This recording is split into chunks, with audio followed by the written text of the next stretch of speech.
أعوذ بالله من الشيطان الرجيم وإذ تأذن ربكم لئن شكرتم لأزيدنكم ولئن كفرتم إن عذابي لشديد وقال موسى إن تكفروا أنتم ومن في الأرض جميعا فإن الله لغني حميد.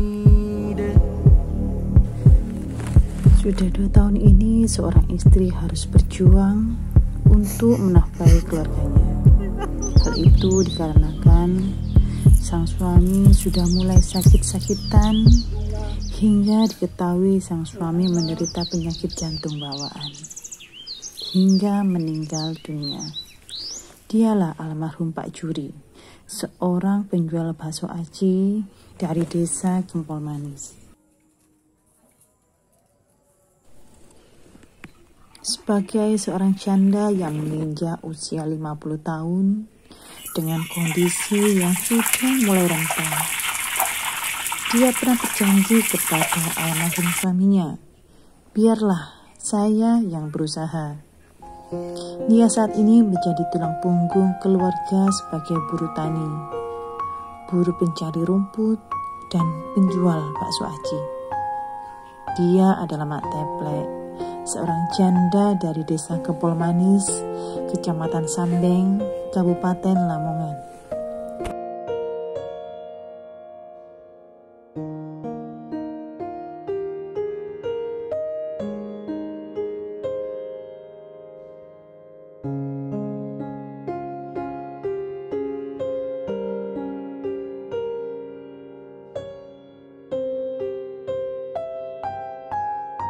Dia adalah putriku satu-satunya. Dia sangat aku cintai dan aku sayangi. Engkau bagaikan hangatnya sang surya ketika mengantarkan embun pagi menuju kayangan. Ya, dia adalah pelitaku dan kekuatanku. Tuhanku, sehatkanlah aku, tabahkanlah aku. Kau putriku, janganlah kau menyentuh kerasnya dunia. Wahai anakku, biarkanlah aku ibumu yang akan selalu memberikan cinta kasih dengan suapan jari sembari ibumu. Oh Tuhanku, kuatkanlah aku, panjangkan umurku, agar aku selalu memeluk anakku. Munculnya matahari pagi itulah bertanda jam kerja Mak Teplek dimulai.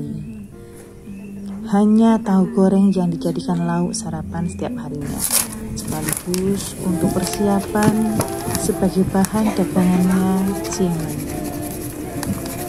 Karena kesulitan hidup, Mak Teplek tidak lepas dari hutang. Dia sering hutang beras ataupun uang. Hutang itu dibayar dengan uang hasil dagangnya nanti. Jika tidak ada, maka dia akan membayar dengan tenaga sebagai buruh pencari rumput untuk makanan ternak. Kami telah sama-sama tangletin kami.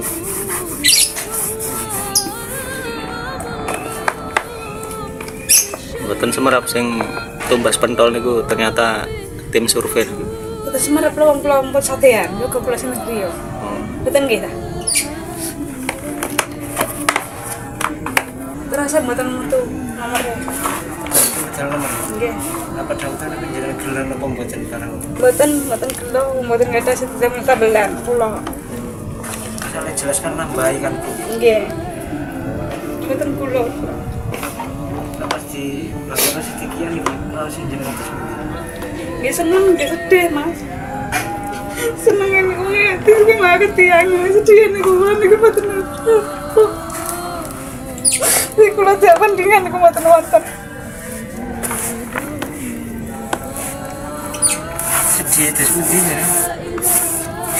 Saya bandingan kula Mas gak ono, Mas. Nah ini kan istilahnya jenengan kan pokok asal mau tanda tangan kan dia tidak guna tapi. Nggih. Mboten disuwun napa-napa kan derek-derek kula niku. Mboten.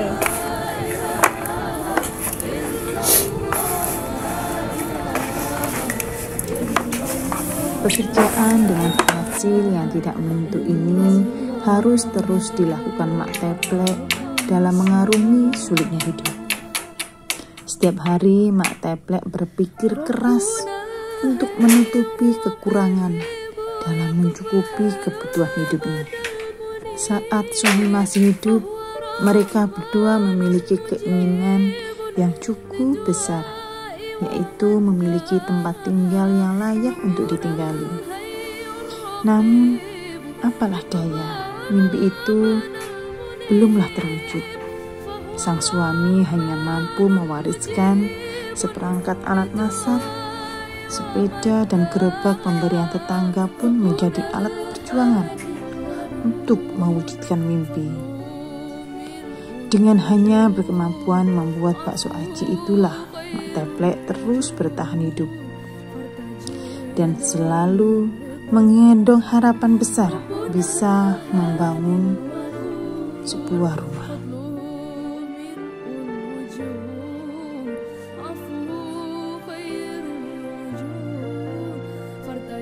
Sepeda dan gerobak ini harus dirawat baik-baik agar tidak sampai rusak.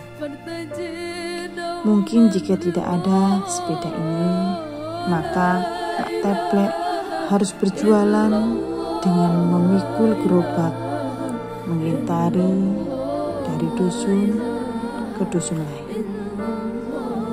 Bagi Mak Teplek, mengendarai sepeda tersebut sangatlah sulit karena sepeda itu terlalu tinggi untuknya. Yang akhirnya Mak Teplek terus berdagang dengan cara menuntun sepeda tersebut saat berkeliling menjelajahi dusun-dusun yang berada di sekitar Gempol Nogo dan Gempol Manis.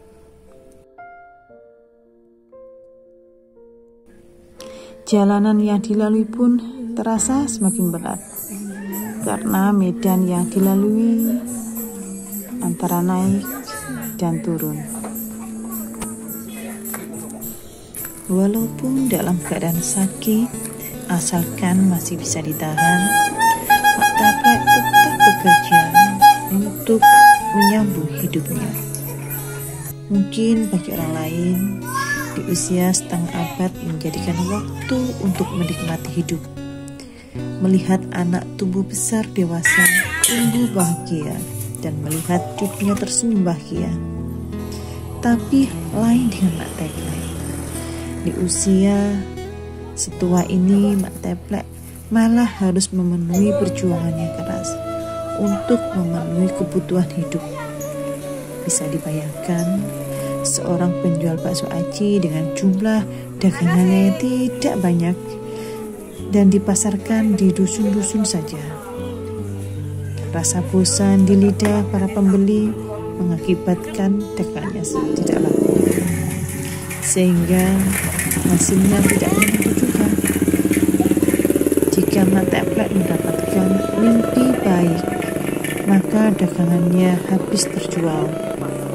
Tetapi sebaliknya, jika keberuntungan tidak menghampiri dirinya, dagangannya akan dibawa pulang untuk dimasak esok hari, dijual lagi, dan sebagian dijadikan lauk makan Mak Teplek sendiri. Mak Teplek tidak pernah memikirkan kondisinya sendiri. Dia lebih memikirkan kebahagiaan anak dan cucunya. Di dalam hatinya, selama sakit masih bisa ditahan, Mak Teplek tetap akan bekerja agar Mak Teplek tidak menjadi tanggungan atau beban bagi anaknya. Walaupun menderita beban berat di hati dan sakit di lutut, Mak Teplek menutupi itu dengan senyum dan tawa. Itulah Mak Teplek, seorang janda yang selalu tersenyum dimanapun dia berada. Hanya dengan tersenyumlah Mak Teplek menutupi kesedihan di sanubarinya, agar masyarakat di sekitarnya tidak mengetahui kepiluan Mak Teplek sesungguhnya.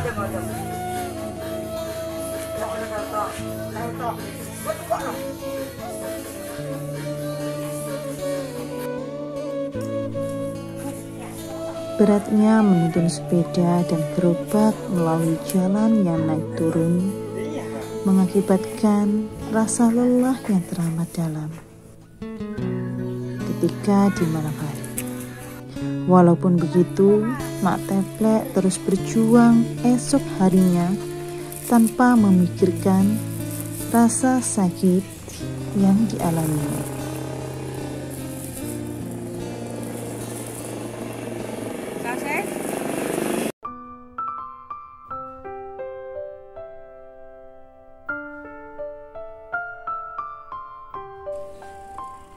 Walaupun hanya recehan yang didapat dari hasil jualan, Mak Teplek bertekad untuk memiliki tabungan yang kiranya kelak untuk kebutuhan yang tidak terduga.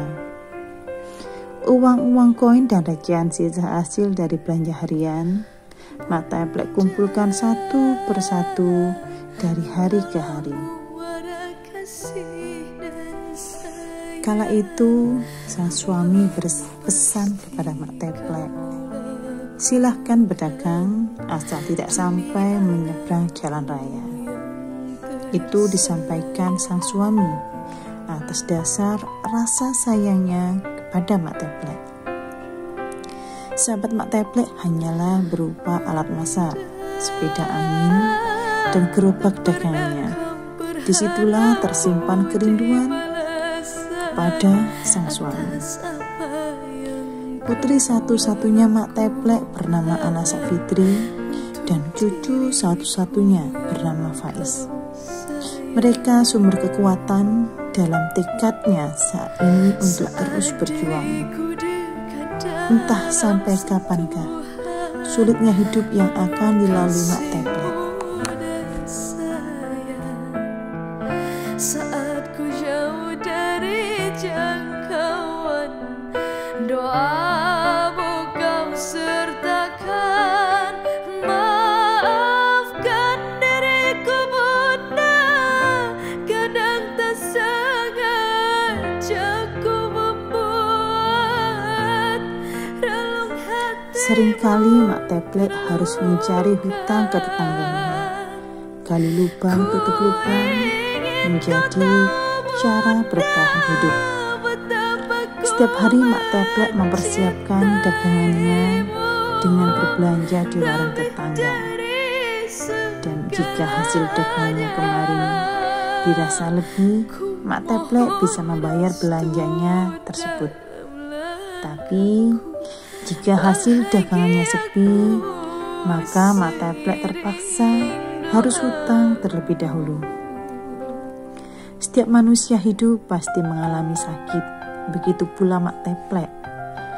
Apabila sedang sakit, maka Mak Teplek tidak bisa mencari nafkah untuk keluarga dan dirinya.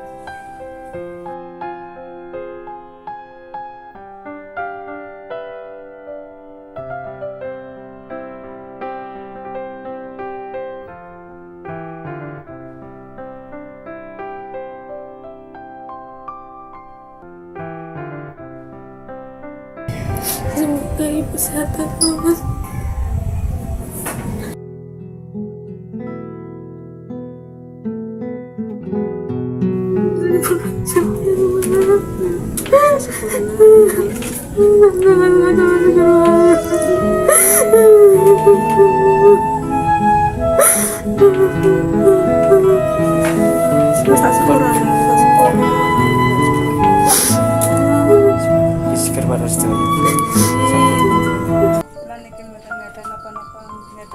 sepeda until kalau sampai niki kan sehari-hari niki mboten ada tegal, mboten ada saben, mboten ada ternak.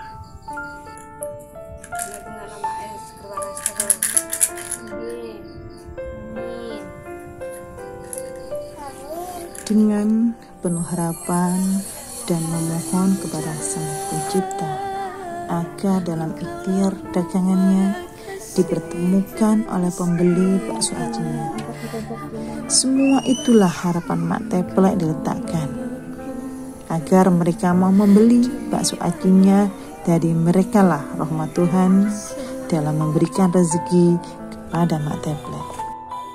Beruntunglah Mak Teplek memiliki tetangga dan saudara yang baik hati. Sudah menjadi tradisi di Desa Gempol Manis untuk menyampaikan sodako hasil panen.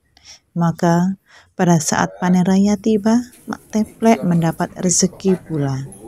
Ya, iki khususnya kanggo sampean. Ya. Iki aku duwe panenan didik. Iki ora kanggo aku dhewe, yo kanggo tangga teparo sing membutuhkan. Ya. Di sampean yo sing sabar ae. Sampean sing kudu banyak-banyak bersyukur ya. Karena bersyukur itu akan ditambah. Dengan adanya rezeki ini sampean trimo lan sampean tambahi syukur sing akeh supaya ditambahi Gusti Allah. Sampean trimo. Terima kasih Pak Den. Semoga panennya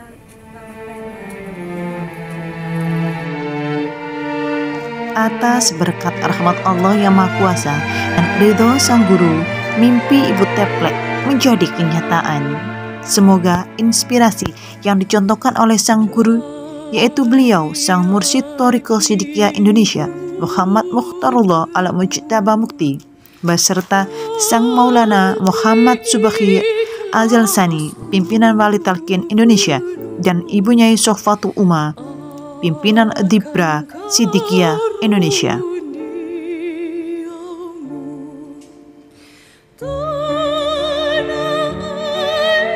Momentum sakral peletakan batu syukur pertama dalam rangka mensyukuri nikmat kemerdekaan bangsa Indonesia serta mensyukuri nikmat berdirinya Negara Kesatuan Republik Indonesia adalah dengan ditanamkannya benih-benih manusia-manusia yang sadar akan ketuhanan maupun kemanusiaan.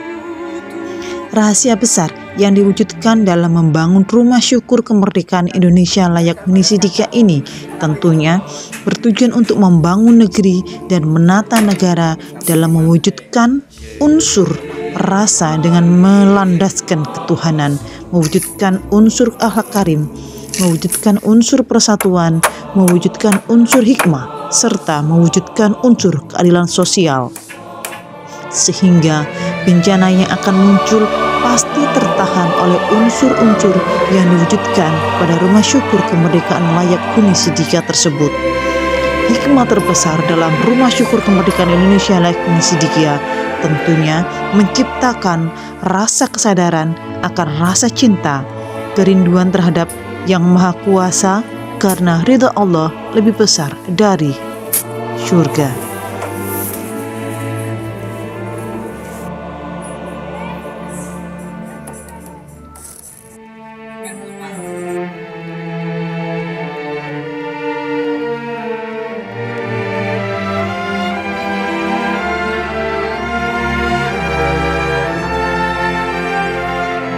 Sampai jenah satu, semangat!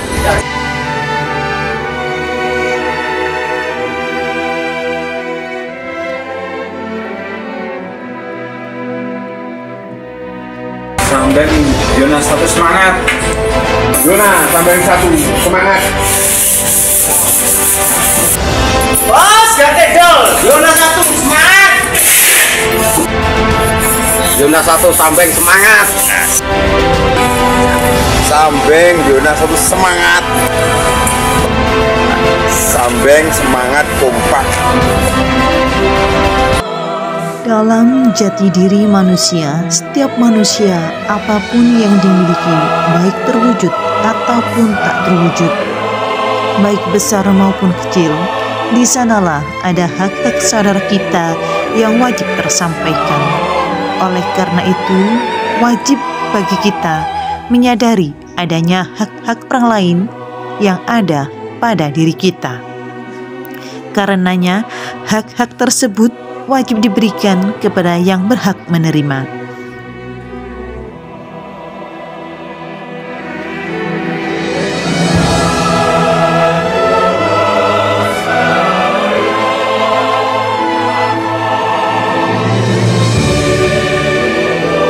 Alhamdulillah, kita warga Siddiqiyah yang dibimbing oleh seorang ulama besar, seorang mujadid dunia, seorang hilmustaba, kita sebagai murid diberikan pelajaran ikhlas dan memberikan hak-hak fakir miskin yang ada pada diri kita.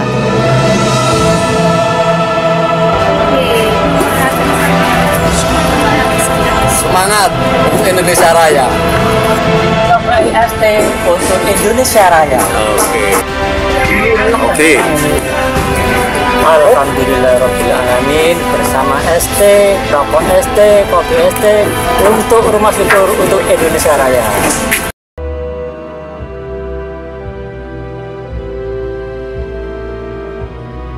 Bagian-bagian dalam Rumah Syukur Kemerdekaan Indonesia Layak Huni Siddiqiyah merupakan tahapan-tahapan dengan proses berkesinambungan yang menciptakan harmonisasi antar manusia yang saling bergerak manfaat. Simbol kerukunan sesama saling bahu-membahu membentuk sebuah tali silaturahmi yang akan membuahkan cahaya kemanusiaan yang serta diridhoi oleh cahaya iman untuk meraih ridho Allah. Dalam ajaran Thariqah Siddiqiyah ada pula 8 kesanggupan. Salah satunya adalah sanggup menghargai waktu. Pelajaran dari sang mursyid Muhammad Mukhtarullah Al-Mujtaba Mukti yang senantiasa menjaga keutuhan bangsa serta mewujudkan unsur persatuan Indonesia dengan program Rumah Syukur Kemerdekaan Indonesia Layak Huni Siddiqiyah ini adalah program yang luar biasa penuh hikmah.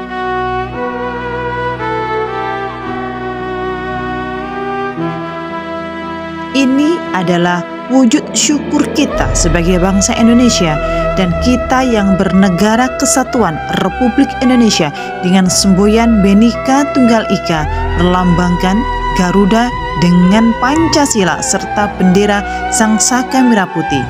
Itulah wujud dari kemanunggalan manusia berlandaskan la haula wala quwata illa billahil aliyil azim. Pada zaman ini sangatlah sulit dijumpai seorang guru agama yang memiliki cipta rasa karsa dan wawasan kebangsaan. Alhamdulillah, dengan mengucap rasa syukur kepada Allah, kami bangsa Indonesia hidup sezaman dengan ulama besar itu. Kami mendengarkan suara-suara memberi petunjuk kepada kami. Kami mentaati apa yang sudah beliau ajarkan oleh guru kami. Walaupun secara fisik jarang berjumpa, tetapi secara batin kita bersatu. Beliau adalah seorang ulama nasionalis yang memberikan pelajaran kepada kita apa yang kita berikan kepada negara. Di hari kemerdekaan ini, kita diwajibkan untuk mensyukuri nikmat kemerdekaan bangsa Indonesia dan nikmat berdirinya Negara Kesatuan Republik Indonesia dengan cara memberikan kebahagiaan kepada saudara-saudara kita yang masih dalam kesusahan dalam hidupnya. Untuk itu, sebagai ungkapan rasa syukur nikmat kemerdekaan bangsa Indonesia, kita memberikan yang terbaik pada kaum duafa dalam bentuk Rumah Syukur Kemerdekaan Indonesia Layak Huni Siddiqiyah. Walaupun dalam ukuran dan bentuk yang sederhana, besar harapan kami bahwa Rumah Syukur ini menjadi sebuah monumental di hari kemerdekaan bangsa Indonesia ini.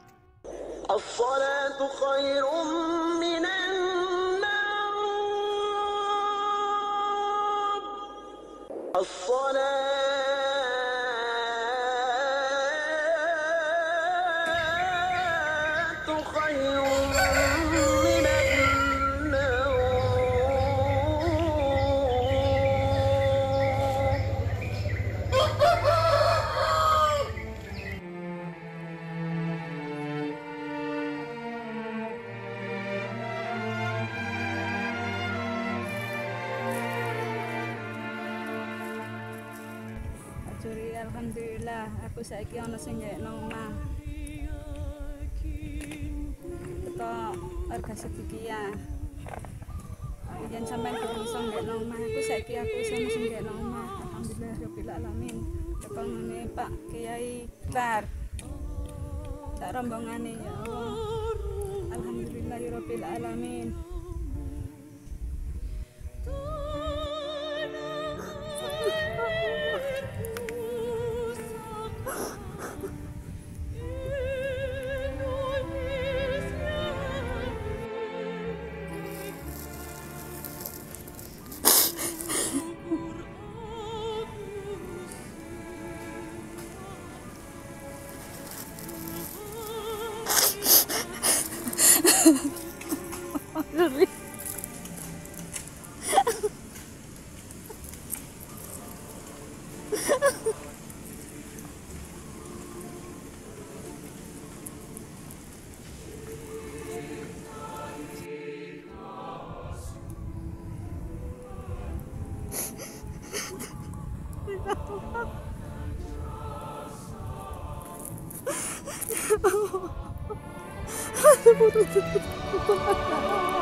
Kami menyampaikan hak dari Ibu Teplek dalam mewujud rumah yang sederhana ini.